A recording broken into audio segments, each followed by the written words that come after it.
मराठवाड्याचे विभागीय आयुक्त दिलीप गावडे यांनी आठही जिल्ह्यातील नगरपालिका वार्डातील नागरिकांशी संवाद साधलाय। संवाद आठवड्याची या उपक्रमात हजारो नागरिकांनी आपल्या समस्या मांडल्या आहेत।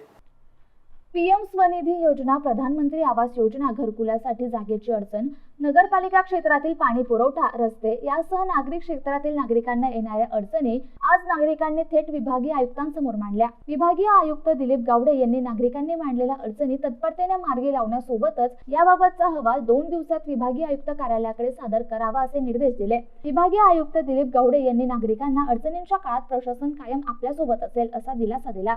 मराठवाड्यातील अनेक नगरपालिकेच्या माध्यमातून सुरू असलेल्या कामकाजाबाबत नागरिकांनी समाधान व्यक्त करत प्रशासनाचे आभार मानले। नगरपालिका क्षेत्रात वॉर्ड भेट समस्या समाधान अभियानाच्या माध्यमातून आज संवाद साधला। यावेळी मराठवाड्यातील 8 जिल्ह्यातील 2600 पेक्षा जास्त नागरिकांनी विभागीय आयुक्तांसमोर आपल्या अडचणी तसेच प्रश्न मांडले। यावेळी जालना, बीड, धाराशिव, लातूर, नांदेड, परभणी, हिंगोली, छत्रपती संभाजीनगर जिल्ह्यातील नगरपालिका वॉर्डमधील समस्यांवर तातडीने अहवाल मागवण्यात आल्याची माहिती विभागीय आयुक्त कार्यालयाच्या वतीने देण्यात आली आहे।